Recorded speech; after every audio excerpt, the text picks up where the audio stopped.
Bene, è giunta quell'ora. Bon, le moment est venu. Bonsoir à tous et à toutes et merci d'être là. Et je remercie tout particulièrement nos trois conférenciers qui vont vraiment rendre cette conférence encore plus prestigieuse. Une conférence sur un monde invisible.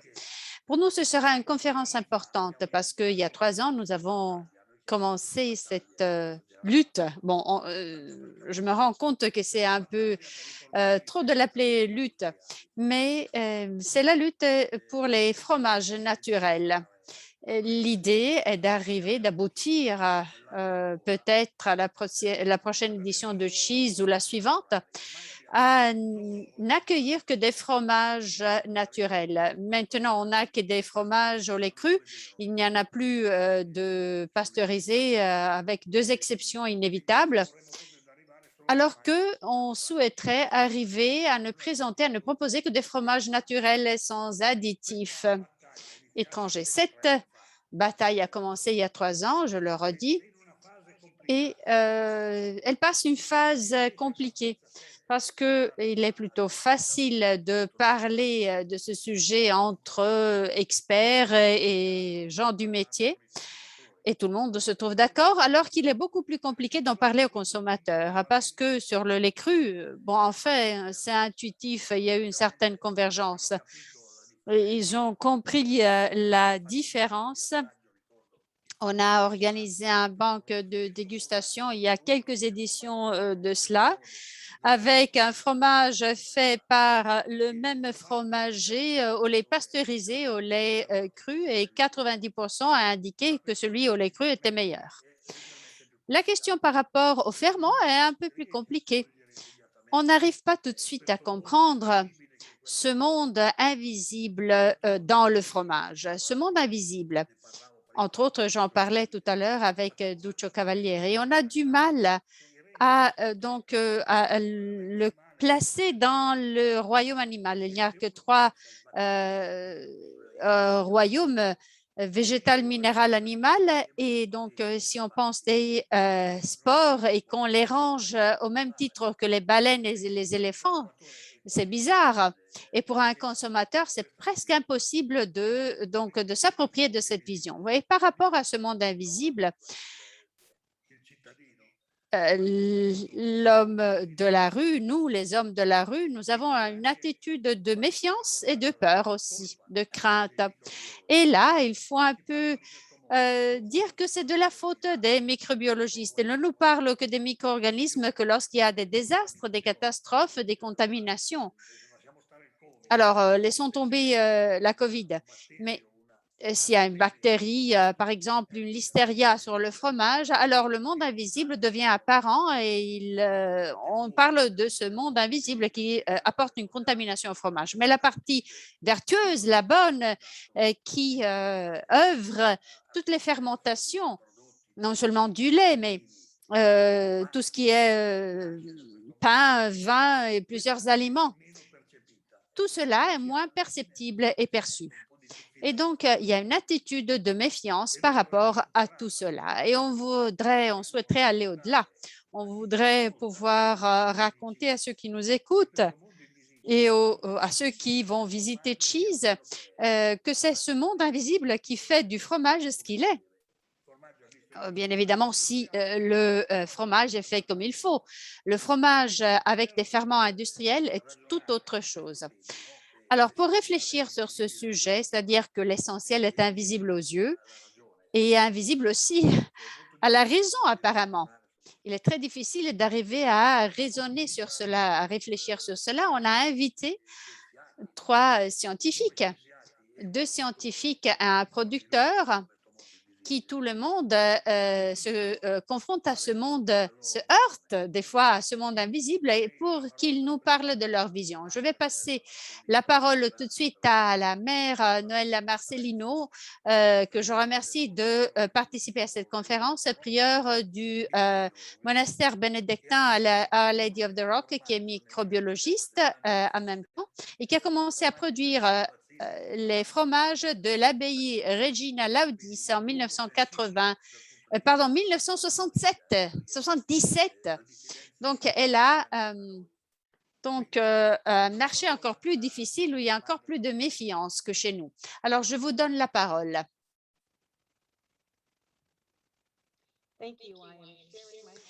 Merci. Je vais partager mon écran pour que vous voyez mon diaporama de cette présentation. Alors là, vous voyez la vache qui m'a amené à faire mes études en microbiologie. Elle s'appelait Shiba. À un moment donné, on avait découvert au monastère qu'il fallait faire du fromage avec tout le lait que nous avions. Et je priais, lorsque j'ai commencé, qu'une vieille Française vienne m'apprendre quoi faire. Au contraire, j'ai été exaucée, mais c'était une jeune femme à qui sa grand-mère avait appris à faire du Saint-Nectaire. On avait passé 2 jours ensemble pour faire du fromage en utilisant une technique très traditionnelle, en utilisant une barrique en bois. Et elle m'a appris avec ses outils de cuisine à faire à la manière de l'Auvergne. Donc, notre fromage est fait à la manière de l'Auvergne, mais on l'appelle d'après le nom du village, le Bethlehem Cheese. Alors, nous utilisons du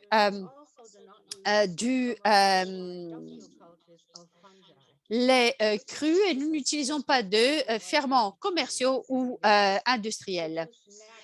Nous avons des fromages qui se produisent tout naturellement, mais maintenant, la succession de micro-organismes qui prolifèrent sur notre fromage à travers nos caves, nos grottes, fait tout le travail qu'il faut sans rien rajouter. Alors, j'ai décidé de faire mes études en agriculture, mais enfin, j'ai choisi la microbiologie. Et là, j'espère que vous allez pouvoir visualiser à l'aide de mes images le processus d'affinage à partir donc du lait caillé et jusqu'au développement des populations sur la côte. Alors, on va utiliser les microscopes électroniques et optiques pour nous aider. Alors, on étudie le fromage comme nous l'avons fait au jour 0 et au microscope électronique, c'est grossi 500 fois. Donc, vous avez une surface libre où rien ne pousse. Et là, c'est le microscope optique. Il n'y a pas d'organisme qui se développe en surface. Et vous avez 2 poches isolées de bactéries lactiques. Les bactéries lactiques sont responsables. Je m'excuse. Voilà. En ce moment, on ne pourra pas voir mes images au microscope. Voilà. Le jour 2, on voit que il y a des micro-organismes le 2e jour sur la surface. C'est des levures. Et bon, il n'y a pas tout qui s'affiche en ce moment. Enfin, alors là, c'est ce qui fait donc cette sorte de moisissure sur la surface un peu filamenteuse. Les levures métabolisent l'acide lactique et ils commencent à faire augmenter le pH et apportent des vitamines. Le 7e jour de la production, c'est le mucor qui intervient. C'est un champignon zygomycète et qui s'organise par sporange. Et donc, vous avez beaucoup de ces petites balles formées de spores sur la surface. Le 9e jour, il y a donc une couche de sporange qui s'est produite et là, vous avez des ifs végétatives qui sont dues à la 9e journée au Geotrichum candidum, qui est un champignon semblable aux levures. Et c'est un peu ça le sujet de que j'ai défendu quand j'ai défendu ma thèse.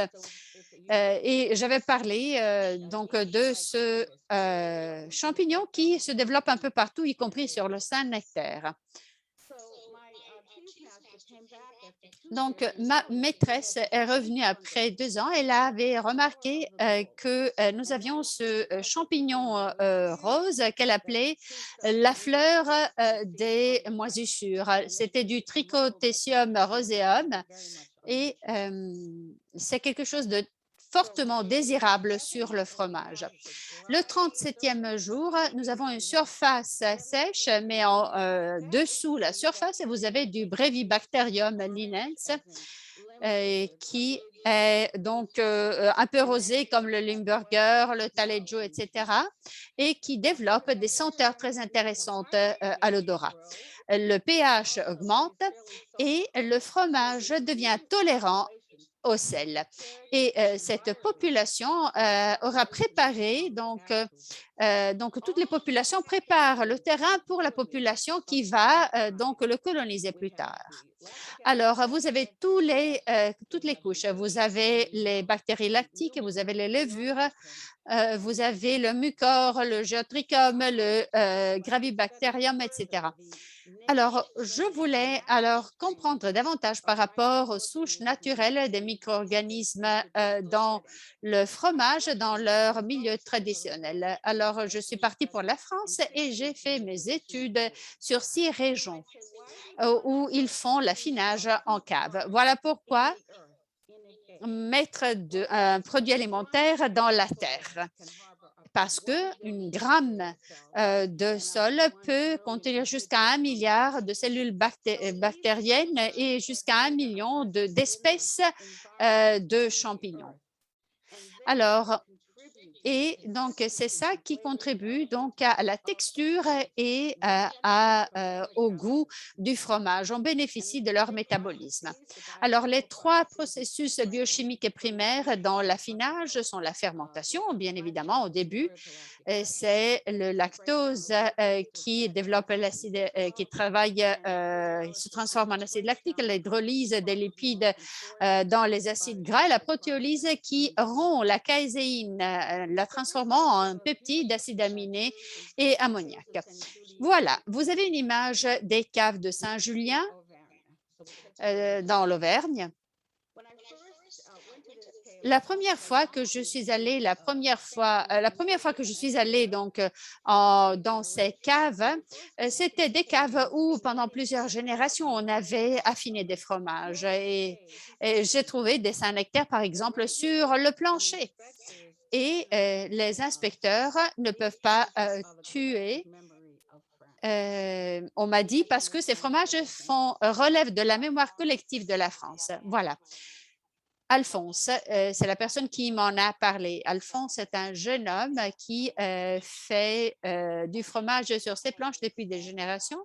Ils utilisent ces caves dans le rocher volcanique naturel. Et quand j'ai visité sa cave pour la première fois, c'est vraiment la plus belle que j'ai jamais vue. Les fromagers utilisent ces grottes dans le terrain. Et là, c'est dans les caves justement que se sont développées plusieurs souches que les fromagers ont commencé à reconnaître. Et donc, ces caves sont devenues parfaites pour l'affinage des fromages.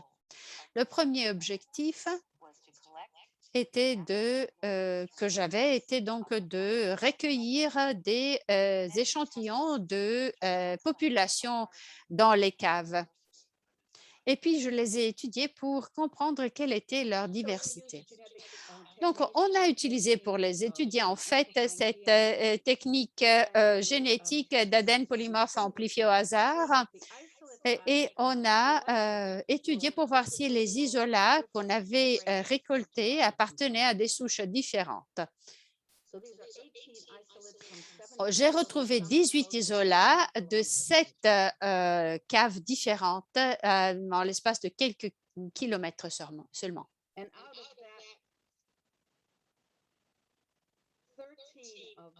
Alors, 13 des 18 isolats été des souches uniques. On pourrait se dire pourquoi est-ce que cela est important? C'est parce que cette biodiversité est très intéressante. C'est la biodiversité qui a été exploitée par les fromagers traditionnels qui ont compris que si on utilisait certains outils pour fabriquer son fromage, cela allait apporter allait apporter quelque chose de différent et c'était un goût, si on utilisait à une certaine température, si on l'affinait dans un milieu avec plus ou moins d'humidité, ça changeait les conditions et parce que c'était la biodiversité qui s'exprimait d'une manière ou d'une autre selon les conditions et ça changeait, comme je le disais, le goût du fromage, l'aspect, donc la robe, la réduction de l'amertume et tant d'autres bénéfices. Donc,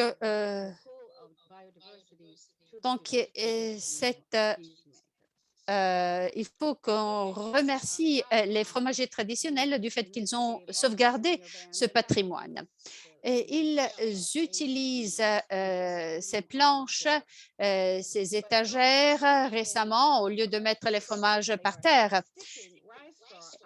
Et vous trouvez qu'il y a quand même de la paille sous les supports en plastique, c'est parce que ça relève des connaissances du savoir-faire traditionnel des fromagers de l'Auvergne qui savent que est la source de toute une série de saveurs. Parce que, par exemple, le Trichothecum roseum vit dans la paille de seigle, la paille de riz. Et c'était sur le seigle que le fromage se développait au mieux parce qu'il acquérait ce micro-organisme et qui lui apportait le meilleur goût. Maintenant, il y a beaucoup plus de recherche qui se fait, qui est très importante par rapport les différents matériaux avec lesquels le fromage et le lait caillé est en contact. On a découvert que les biofilms du bois, par exemple, ont une action d'inhibition contre la listeria, les salmonelles et même l'Escherichia coli au 157H7. Et donc, c'est une collaboration qui se fait à l'heure actuelle entre les scientifiques et les fromagers artisanaux pour préserver la biodiversité et ces merveilleux fromages qui se font en France. Merci beaucoup. Je vous remercie tous et toutes et je m'excuse de mes difficultés techniques.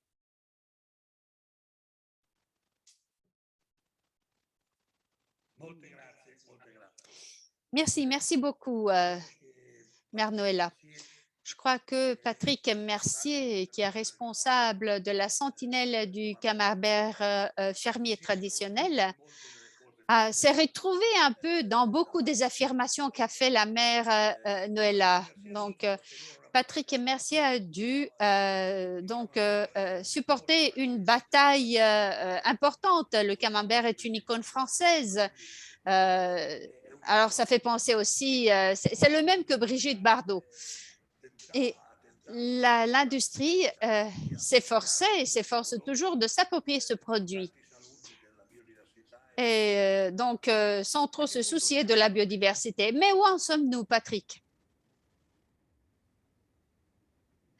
Alors, chaque fromage a ses particularités. Et bien sûr, nous travaillons à la recette d'un fromage qui marche. C'est un fromage qui est agréable et qui ne rend pas les gens malades. Donc, en fait, bien sûr, le camembert ne rend plus les gens malades, sauf qu'il est de moins en moins agréable parce que l'industrie est passée par là et qu'elle a trouvé des façons d'industrialiser qui sont très plats en goût, très monotones. Donc, j'ai été producteur de lait pendant presque 20 ans pour différentes fabrications industrielles d'appellation d'origine quand même, donc au lait cru. Et c'est à force de voir ce goût baisser tout doucement que nous avons décidé de faire notre fromagerie fermière.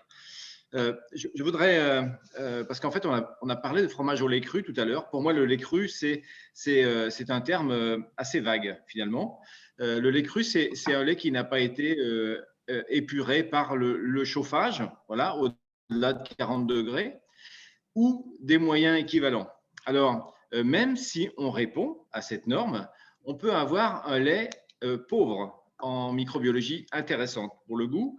Et par exemple, si nous produisons des fourrages type ensilage, alors nous allons avoir des contaminations du lait, même en lait cru, qui ne sont pas favorables, parce qu'on va plutôt avoir des tendances pathogènes, on va plutôt avoir tendance à avoir des odeurs qui sont dues à l'ensilage. La réfrigération aussi, par exemple, le fait de conserver le lait à 3 degrés pendant 24 heures ou 48 heures, comme les industriels font, en fait, bien sûr, ça reste du lait cru si on ne chauffe pas, mais on aura handicapé énormément la flore native, celle qui vient du treillon des vaches et de l'ambiance du troupeau. La pratique du pâturage en Normandie est une chose très importante si on parle de lait cru et de transmission du terroir. Le pâturage, c'est les vaches dans les champs. Cette herbe est fortement contaminée positivement en plein de sortes de micro-organismes. On en est sûr maintenant. Et donc, quand les vaches vont se coucher dans cette herbe, en fait, elles vont s'imprégner, et les trayons, la mamelle, va s'imprégner de toute cette diversité.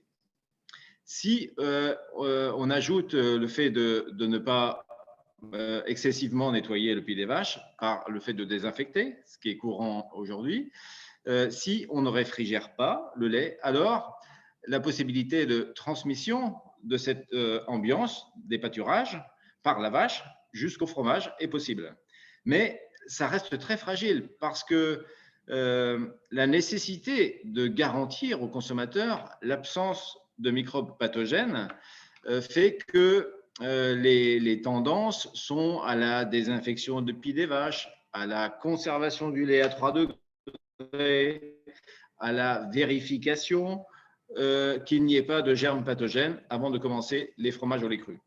Alors, de tout ça, sur notre ferme, nous avons tiré un trait et nous avons essayé de basculer les arguments dans le bon sens. Par exemple, il n'y a pas d'ensilage sur la ferme. Par exemple, nous ne réfrigérons pas le lait. Par exemple, nous ne désinfectons pas le pied des vaches et nous raccourcissons le délai entre la traite et la transformation. Si bien que nous donnons le maximum de chance aux bactéries, aux micro-organismes de toutes sortes qui sont dans les champs et qui vont transmettre la notion de terroir, enfin, qui vont transmettre notre terroir, celui de notre ferme, au fromage. Mais ça, c'est un combat à contresens de tout ce que j'ai appris. C'est un combat à contresens de toute l'exigence sanitaire, la garantie des consommateurs aujourd'hui par les services vétérinaires. Donc, et sur ce fromage, Camembert de Normandie, avec cette particularité de fabrication, nous sommes sur un fromage humide à pâte molle et avec une durée d'affinage courte. En fait, si nous avons une contamination pathogène, nous n'avons aucun espoir qu'elle s'en aille par le process de fabrication et par la durée d'affinage. Donc, en fait, c'est une difficulté supplémentaire, mais nous sommes prêts à la relever. Et nous la relevons depuis 9 ans, puisque ça fait 9 ans que nous fabriquons des camemberts de Normandie. Nous n'avons jamais détruit de l'eau de fromage pour des raisons sanitaires. Et nous avons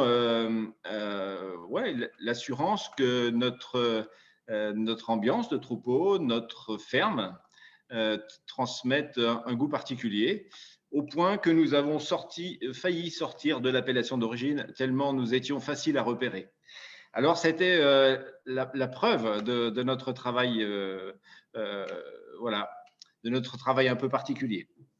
Maintenant, comment faire? Nous utilisons toujours un petit peu de ferment du commerce que nous ajoutons. Alors, pourquoi nous l'ajoutons? C'est parce que nous avons besoin de caler nos horaires. La ferme fait aujourd'hui vivre 10 personnes. Et en fait, nous avons le droit du travail français qui nous impose de ne pas travailler au-delà de 20 heures le soir. Le camembert de Normandie est une recette de moine et nécessite vraiment d'être présent sur toute la journée.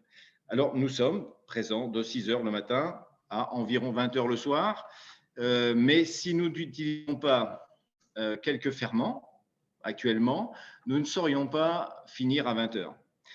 Donc, nous travaillons avec l'Université de Caen pour aller rechercher dans nos champs, cultiver cette flore particulière pour aider le process avec cette propreté nécessaire. Aujourd'hui, nous nettoyons le pis des vaches précautionneusement, sans désinfecter, mais voilà, nous n'avons pas d'autre solution que de rentrer dans le droit sanitaire français. Et donc, nous avons besoin d'un petit ajout. Donc, nous espérons le trouver dans nos champs ou dans les tables et travaillons avec l'Université de Caen pour retrouver cette flore native particulière à notre ferme et pouvoir la réajouter dans le process et garantir à nos consommateurs que nous n'avons pas d'autres d'autres microbes ou micro-organismes qui soient ajoutés, qui viennent d'ailleurs. Je reviens sur chaque recette de fromage. En fait, il y a des recettes de fromage plutôt faciles pour dire nous n'ajoutons, c'est vraiment super naturel, nous n'ajoutons rien. Et je pense avoir choisi, alors bon, voilà, c'est normand, j'ai la fierté normande en moi et j'ai choisi un des fromages les plus difficiles puisque dans son process, il est humide. Dans son process, il n'est pas fortement lactique. Voilà, donc il n'y a pas d'assainissement par le pH. Et dans son process aussi, il conserve beaucoup d'eau sur une durée de vie courte. En fait, on a un peu tous les ingrédients de la difficulté si on veut respecter le sanitaire d'aujourd'hui et de transmettre le maximum de terroir de notre belle région.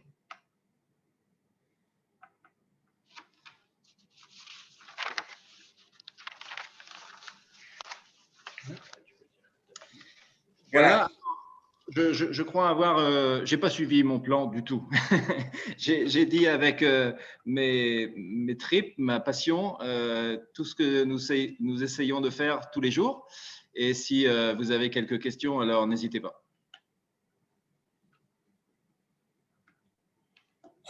Ho una curiosità. Voi non fate… Moi, j'ai une question. Est-ce que vous n'utilisez pas de lactosérum doux ou bien de levain?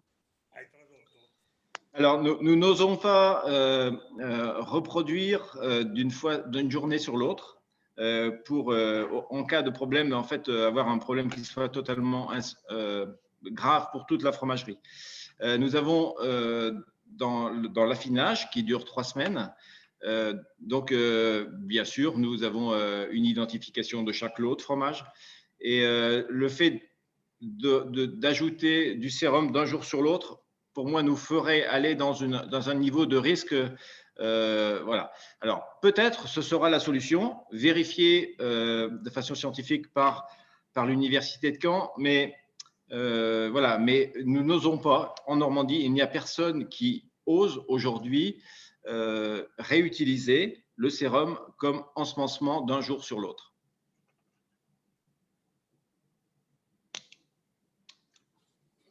Vabbè, non sono d'accordo, ma… Enfin, je ne suis pas d'accord, mais j'accepte.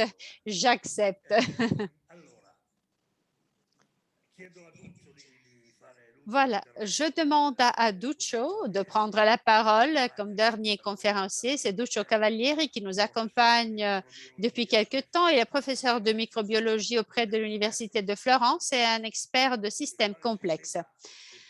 Et il n'y a pas de système plus complexe que celui de la microflore qui est présente dans la nature. Est-ce qu'il y a des méthodes qui permettent donc de mieux orienter cette biodiversité invisible de manière non invasive? Est-il possible de la contrôler et de l'orienter? Je sais que c'est une question qui sort un peu du sujet, mais Non, non, ça ne sort pas du sujet, pas du tout. En fait, je crois que le premier élément pour te donner une réponse est qu'il est nécessaire de connaître la biodiversité, tout d'abord, la biodiversité que nous avons devant nous. Et à mon avis aussi, l'expérience que nous a montrée la mère Prieure nous indique que nous connaissons très, très peu de ces processus, trop peu pour les diriger de manière rationnelle. Euh, Moi, je veux vous rappeler quelques points seulement par rapport au fait que nous, les hommes, nous avons commencé à travailler avec la biodiversité microbienne et que disons que les fromages sont un bon exemple dans ce sens-là. Je n'aurais pas voulu vous montrer des diapos, mais j'ai décidé enfin que ça pourrait m'aider. Je voudrais commencer par un concept qui est à la base de tout cela. Les fromages, en fait, font partie de notre évolution culturelle. Ils doivent être vus dans le cadre de l'anthropologie microbienne, c'est-à-dire comment nous, les hommes, nous sommes passés lors de notre évolution par plusieurs conditions de vie et nous nous sommes adaptés à plusieurs formes de vie. Pour essayer de répondre à ta question sur les royaumes, nous les avons définis avant même de découvrir les micro-organismes parce qu'en fait, ce n'est qu'à partir de 1660, lorsque on a développé par Anton van Leeuwenhoek les premiers microscopes, que nous avons commencé à reconnaître que ces royaumes existent.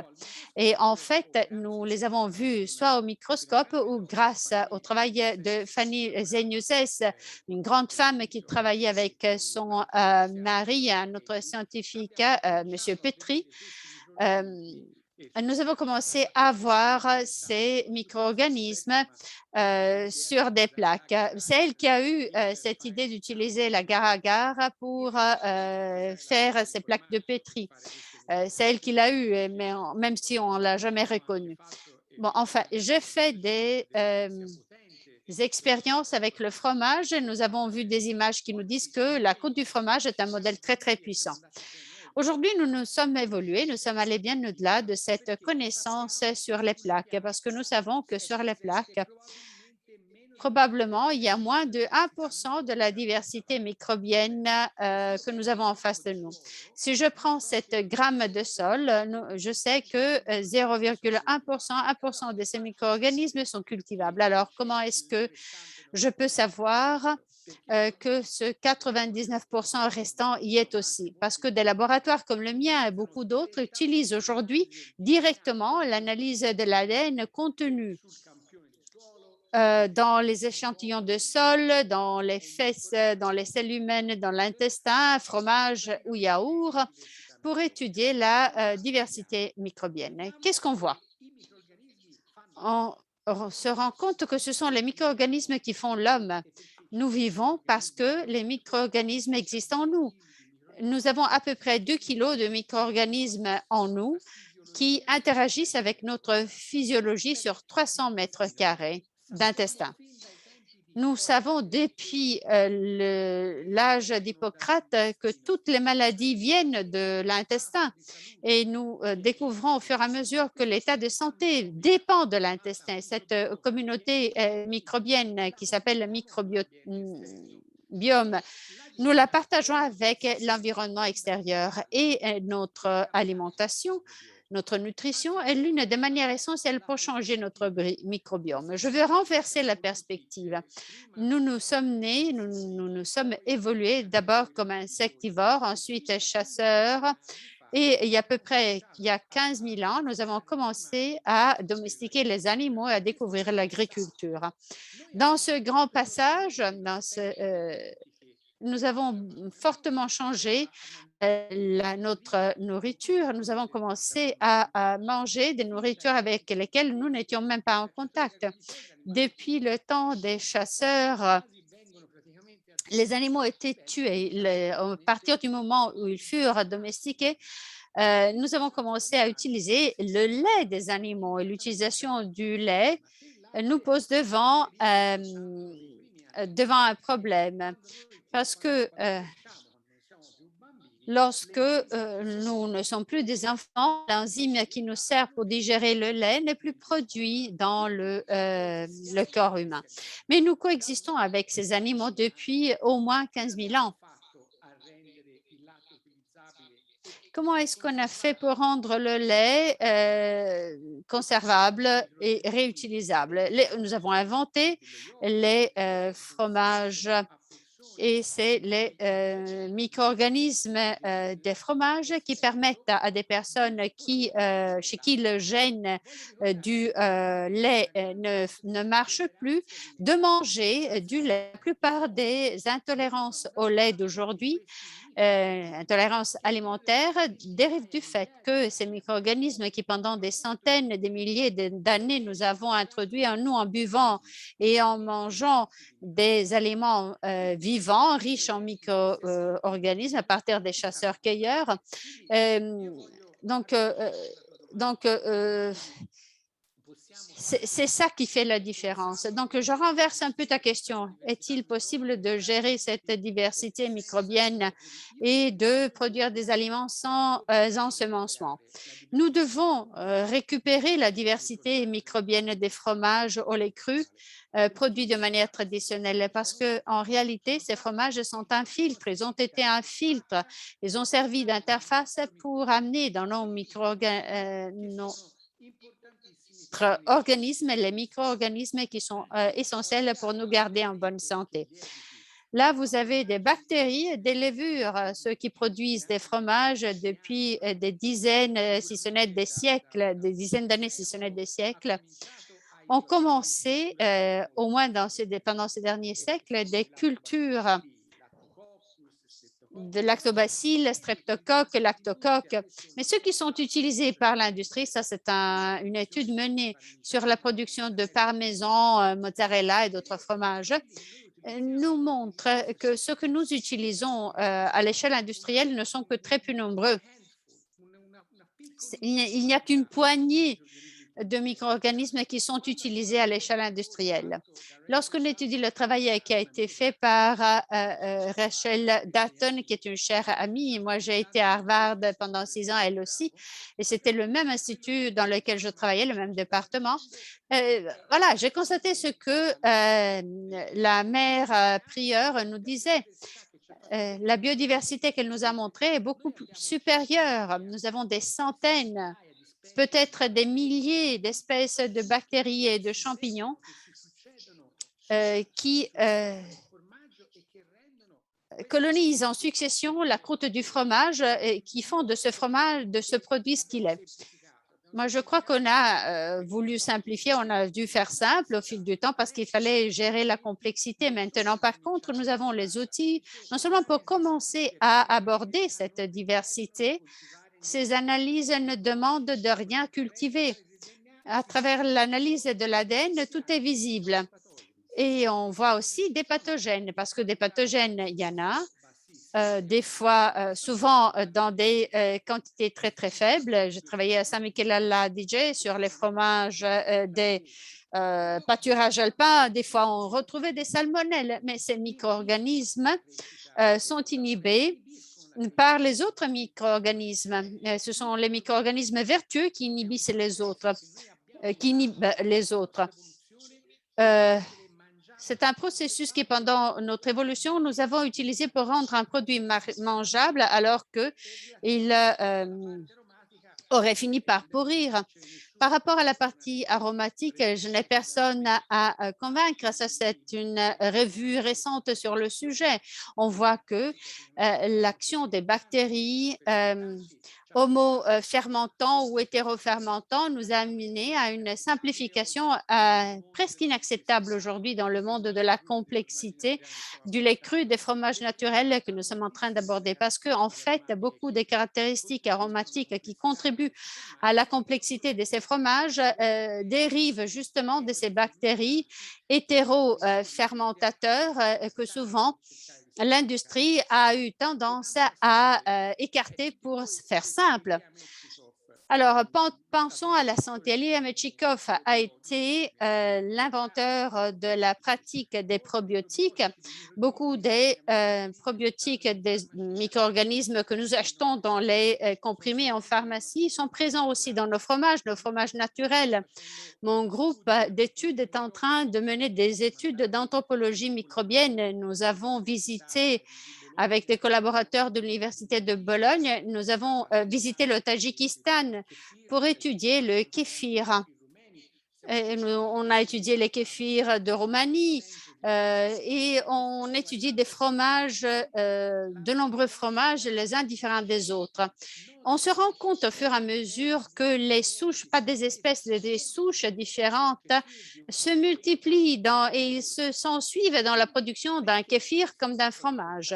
Et c'est énorme. Pourquoi est-ce que cela est important? Pourquoi faut-il communiquer au grand public que c'est important? Parce que ça fait 80 ans qu'on assiste à la troisième grande révolution de notre évolution. Nous sommes passés de la révolution du néolithique à la révolution du supermarché. La globalisation, la mondialisation a amené à une énorme simplification des processus de production et le régime mondialisé est responsable du développement des maladies inflammatoires, Crohn, les IBS et les IBD, qui sont très, très répandues dans le monde aujourd'hui. Je crois que ce n'est qu'en récupérant la biodiversité microbienne qui est dans les aliments, dans les fromages traditionnels, qui nous viennent du monde non mondialisé.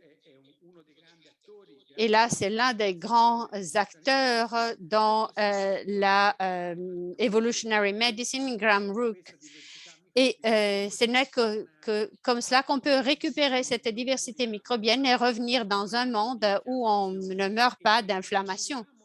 Et nous nous soignons avec nos nourritures et nos micro-organismes comme, au fond, nous l'avons fait pendant des centaines d'années. Donc, le message est, il est possible de caractériser cette biodiversité. On peut le faire, on a les outils pour le faire. Et tu me diras, bon, c'est des outils qui ne sont pas transportables du laboratoire aux petits producteurs. Et moi, je peux te dire, à l'âge de la COVID, nous avons donc transporté ces outils pour suivre les variantes de la COVID qui se répandent dans le monde. Tu peux te faire un écouvillon à la gare à l'âge du COVID. C'est une énorme évolution technologique qui peut étudier cette diversité et donner aux producteurs sur place des outils pour comprendre comment continuer à faire leurs produits en convainquant le producteur, lui assurant qu'ils vont le faire en toute sécurité. Pour moi, la compréhension des micro-organismes plutôt que pour faire des starters parfaits ou des souches starters peut nous être utile pour devenir de plus en plus des consommateurs conscients. Parfait. Merci, Duccio. Donc, ce que tu dis est très, très raisonnable. Le problème est de le traduire dans des actions pratiques et de la connaissance pour les consommateurs. Et c'est un passage qui reviendrait à nous de mettre en œuvre, nous de Slow Food. Mais on va tenir le point. Alors, on a encore un dernier tour de table, 4 à 5 minutes chacun. Alors, je pose la question à la mère Marcellino. Cette conscience qu'il existe un monde invisible qui arrive jusqu'aux consommateurs dans les pays anglo-saxons qui sont les pays les plus hyper-hygiénistes. Est-ce qu'elle existe? Est-ce qu'on assiste à un changement dans l'opinion du consommateur et du producteur?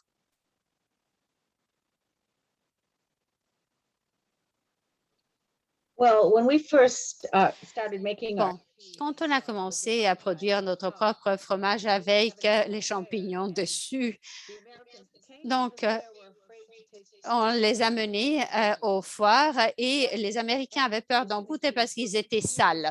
Mais après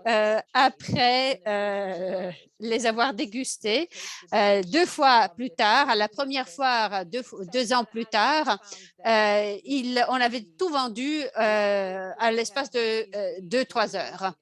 Donc, c'est des produits qui avaient cette image donc d'être sales parce qu'il y avait des champignons sur la surface. Ça a complètement changé. Il y a une tendance en faveur des produits locaux et naturels. Il y a un mouvement qui est très fort à l'heure actuelle aux États-Unis en faveur des produits naturels et au sens de terroir. Donc, nous savons que les Français sont les experts en matière de terroir, mais les fromagers américains, par exemple, les Keller de Greensboro au Vermont, ils ont des fromages exceptionnels. Ils les nomment d'après des fromages historiques et ils ont même un laboratoire. Et ils font leurs tests sur les micro-organismes locaux sur leur propre fromage. Donc, ça a changé au fil des 30 dernières années aux États-Unis.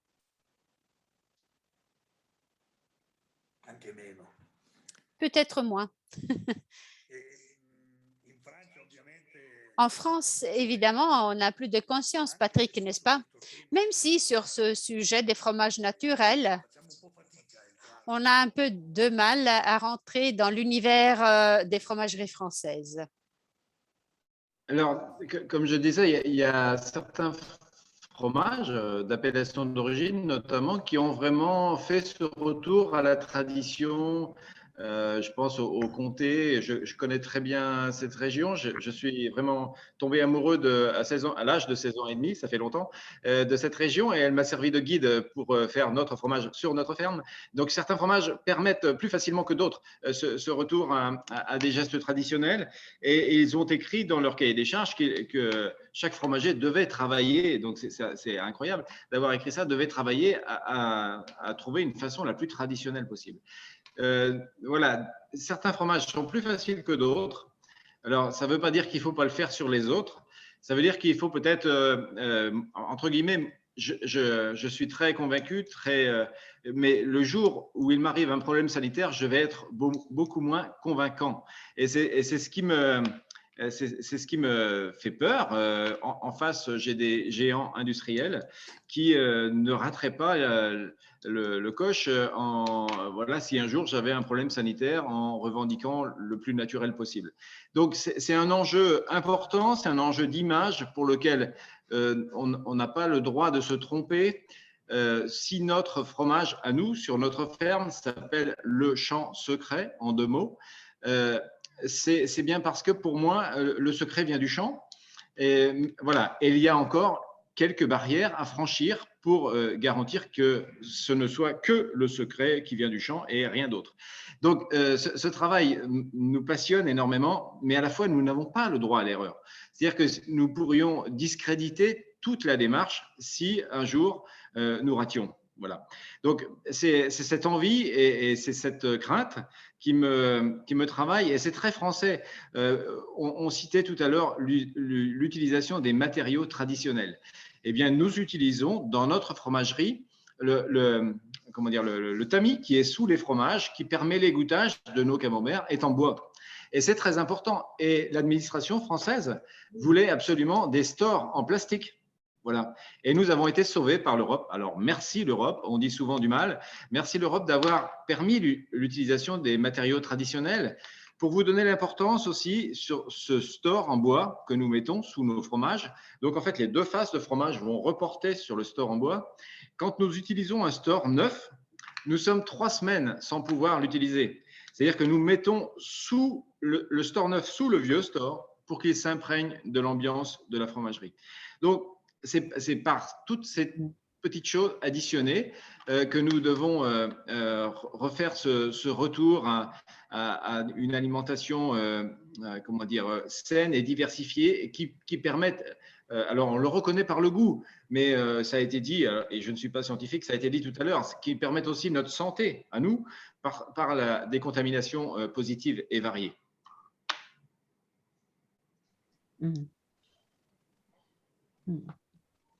Ecco, vorrei chiedere a Duccio, questo controllo. OK, j'ai une question pour Duccio. Ce contrôle dont on parlait tout à l'heure, est-il si étroitement lié à l'hygiène, à la santé, ou est-ce que l'hygiène n'est qu'une partie du problème? Bon, ce qui est sûr, c'est que l'hygiène n'est qu'une partie du problème. Je te porte un exemple. Nous parlons. Alors, j'ai entendu parler de champs fleuris, etc. Pensons à l'impact qu'a eu la chimie au fil des derniers 60 à 70 ans sur nos champs. Pensons à la quantité de produits phytosanitaires utilisés dans les vignobles.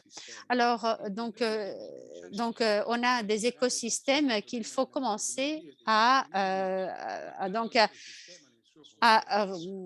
qu'il faut regarder si on veut commencer à gérer la microbiologie dans son ensemble.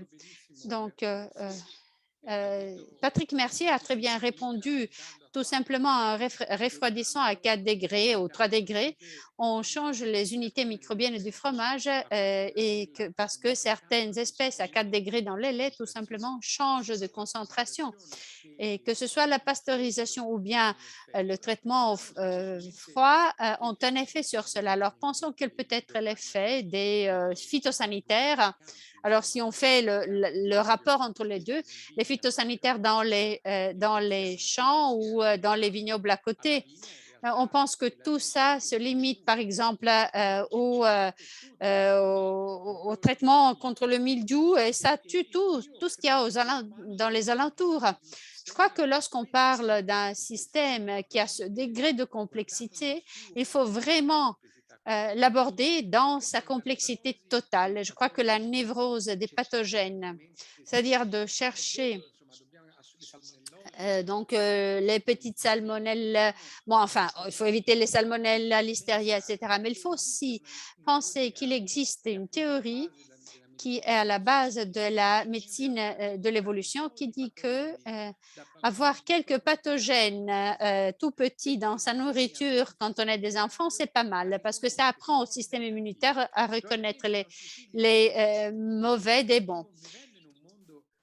Nos enfants sont un peu confus avec leur système immunitaire où le monde est tout stérilisé. On verra avec tous ces gants, ces stérilisants, ces masques. Et moi, je suis pour les vaccins, pour la prévention, pour les masques, pour tout ça. Mais je crois et j'estime que c'est une grande catastrophe. Mais je vois aussi la catastrophe dans le fait que l'excès d'hygiène fait des dommages. C'est des dommages à la peau, c'est des dommages à l'organisme tout entier. Moi, en enfant, et toi probablement, nous, on mettait des cailloux en bouche. Il y a une expérience très intéressante menée par un chercheur qui travaille sur les microbiomes Schloss et qui s'est efforcé de comprendre quelle était la meilleure manière de rétablir le microbiome d'un rat qui était né stérile. Et la meilleure manière de le faire, c'était de lui donner à manger de la terre. De la terre. Et un chat qui a la diarrhée souvent mange soit des selles d'autres chats ou de la terre. Alors, la terre, c'est ce grand point d'interrogation. Ce grand élément inconnu est certainement l'une des clés dans la biodiversité qui nous est nécessaire. Est-ce que la Terre ne contient que des micro-organismes vertueux? Non, il y a aussi des pathogènes, mais il y a beaucoup de positifs. Dernier exemple, en Afrique, au Burkina Faso, on a constaté que les enfants burkinabés qui mangeaient dans des conditions d'hygiène terribles, ils buvaient de l'eau où les vaches déféquaient, donc ils buvaient l'eau d'un étang où les animaux, et on l'a vu en direct, où les animaux déféquaient, ces enfants avaient des niveaux de coliformes fécaux et streptocoques fécaux et Klebsiella qui étaient inférieurs par rapport aux enfants occidentaux qui avaient été élevés dans un milieu stérile en mangeant des sucres et des bonbons. On s'est posé la question pour savoir pourquoi et on a publié une étude, on est en train d'en publier une autre. On a compris que cette terre, cette nourriture contaminée contenait des espèces de microbes qui produisaient des antibiotiques naturels. Alors, qu'est-ce que je veux dire? Les bactéries se combattent entre elles. Et peut-être ces nourritures, les fromages et ces produits naturels que nous produisons contiennent des bactéries qui combattent elles-mêmes les pathogènes potentiels. C'est la lutte biologique? Non. Je la parlerai de l'auto-durabilité de la santé. Voilà, ça ouvre à des sujets infinis, mais malheureusement, on en est à la fin. Je ne sais pas si on a encore quelques minutes. Je crois que la mère Noëlla a levé sa main. Il y a encore 4 minutes. Utilisez-les. Je voulais parler de certains sujets. Je voulais rebondir sur ce qu'a dit Patrick. Je crois qu'il est très important de différencier le type de fromage dont on parle, dont il est question en termes de santé. Donc, le parmesan ou le comté, c'est quelque chose. Il n'y a pas d'humidité. Alors qu'il y en a dans le camembert. Donc, leur produit est plus sûr de ce point de vue-là.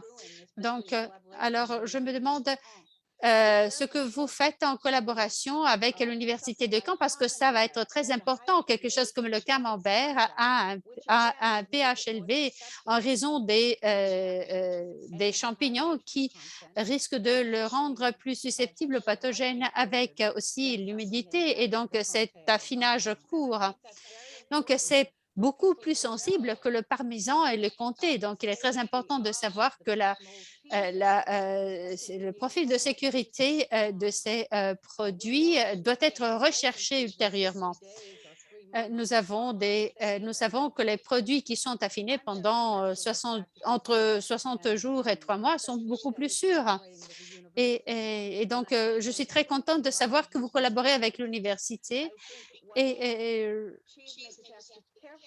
Donc, il faut prêter beaucoup d'attention à l'utilisation des starters. Le fromager doit prêter beaucoup d'attention. Si vous en rajoutez trop, il n'y a pas assez de compétition, il y a de l'espace qu'on libère pour d'autres. Et s'il arrive des pathogènes, les pathogènes risquent de prévaloir dans un tel milieu. Donc, je pense que ce que fait Patrick est une manière de préserver un fromage magnifique comme l'est le camembert et aussi d'utiliser la diversité naturelle de sa ferme. Donc, j'apprécie son travail et son équilibre entre les uns et les autres des ferments. Bon, voilà. Alors, Patrick a été absous. Enfin, moi un peu moins. Je ne t'absolve pas. Voilà. Le problème existe, je m'en rends bien compte. Mais tout va évoluer rapidement. Mais il faut avoir bien à l'esprit que les ferments industriels finissent par prévaloir sur les autres parce que c'est des ferments qui, donc ont un but bien précis et donc ils vont se diriger à leur but en éliminant tout le reste. Et à un moment donné, il faudra faire son choix. Mais je ne vais pas donc interférer avec les productions que fait Patrick Mercier. Il fait des fromages vraiment excellents. Attendons que le naturel puisse se répandre jusqu'au bout. Voilà, il y a beaucoup de sujets sur lesquels il faudrait rediscuter, mais on aura l'occasion. Oui, il y a un commentaire en guise de finale. Il faut donc se méfier de la certitude que les starters vont prévaloir. Dans le secteur du vin et pas le fromage, l'ensemencement n'amène pas à une prédominance de la souche ensémencée. Donc, il serait très intéressant d'étudier, je crois que Patrick est en train de le faire, il serait intéressant de voir à quel point le starter affecte la population totale. Et je suis tout à fait d'accord avec ce qui a été dit, c'est-à-dire que l'acidité, en effet, est un élément clé et l'affinage aussi pour la sécurité. Il faut se rappeler qu'une manière d'inhiber les pathogènes, c'est d'augmenter l'acidité, l'acide lactique étant le principal mécanisme de lutte contre les pathogènes. Donc, il est vrai que pour le camembert et certains fromages, un contrôle microbiologique fin est important et je comprends pourquoi il utilise des starters. Parce que vous êtes en train de vous tenir un équilibre sur une ficelle. Voilà, il y a un équilibre qui est très, très subtil entre la sécurité et le naturel. Mais là, il faut vraiment des études. Et là, nous avons des modèles magnifiques pour travailler. Je crois que les universités devraient travailler davantage sur ce type de recherche. Merci, j'en prends acte. Même si je te pose une toute dernière question sans réponse, mais il y a 2 siècles, il n'avait pas de starter. Est-ce qu'il mourait comme les mouches? Pas du tout, pas du tout. Bon, il mourait pour d'autres raisons, hein, pas forcément les fromages. Et souvent mourait de faim plutôt que de trop fromage ou de fromage contaminé. Bon, voilà. Merci à tous et à toutes et bonne soirée. Si.